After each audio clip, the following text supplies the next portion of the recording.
Hey there, this is Jim Donovan. Welcome to the show. I am glad you're here. Today, I'll be talking about the secret to happier, healthier, smarter kids that U.S. schools are ignoring.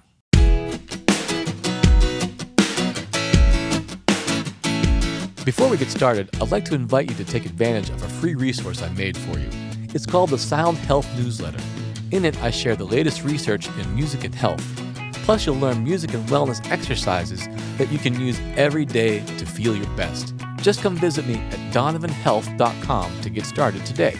That's donovanhealth.com. Today's topic is pretty close to my heart.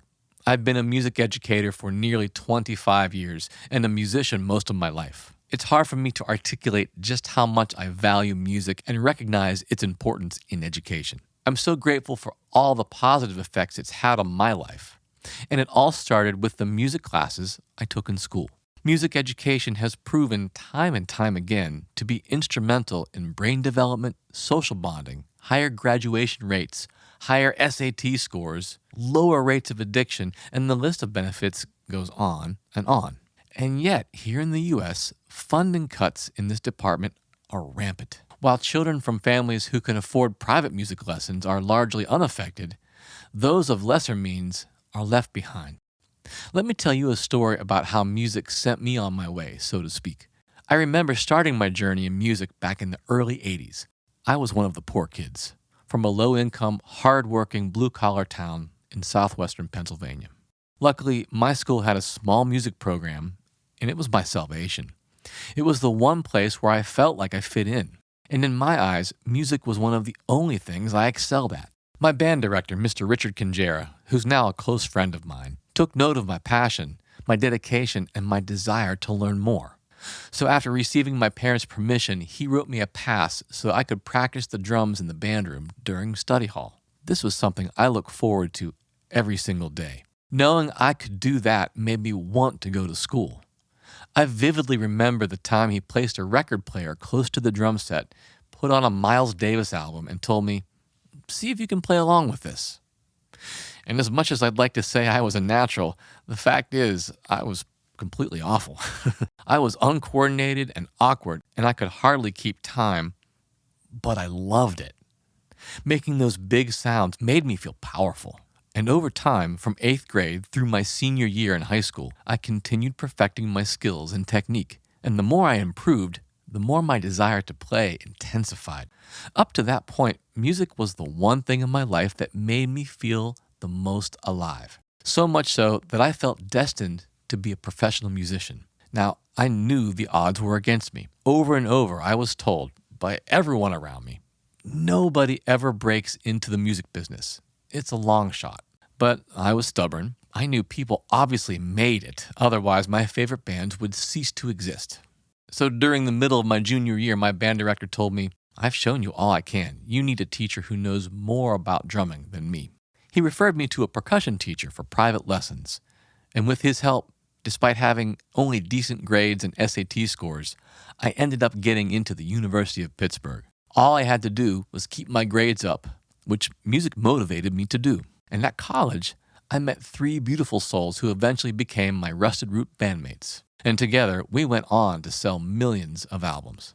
The point is, without that modest little music program and encouragement from my teachers and my stubbornness, I'm not sure where I'd be today. But my story is just one example of why the importance of music in our schools cannot be overstated.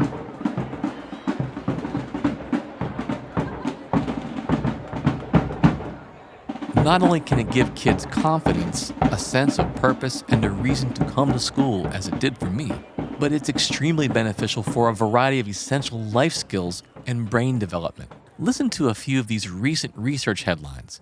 They barely scratch the surface on the amount of research out there on the health advantages of music education.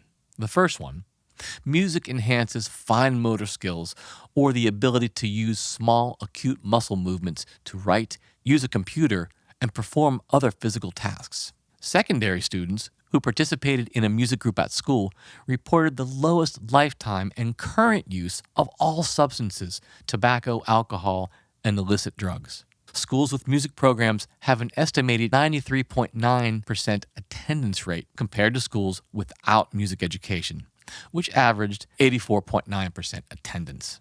Another one, young children who take music lessons showed different brain development and improved memory over the course of a year compared to children who do not receive musical training.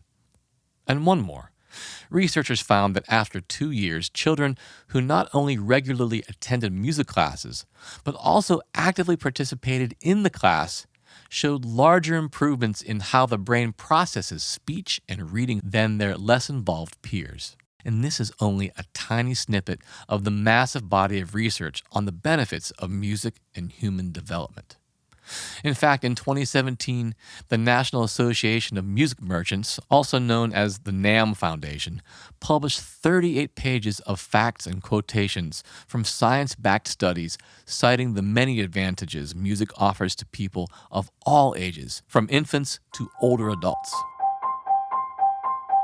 And while schools throughout the U.S. continue to mindlessly cut funding for music education, our friends in the Netherlands are increasing it, perhaps because their education officials actually pay attention to the remarkable research. Take this one study, for instance.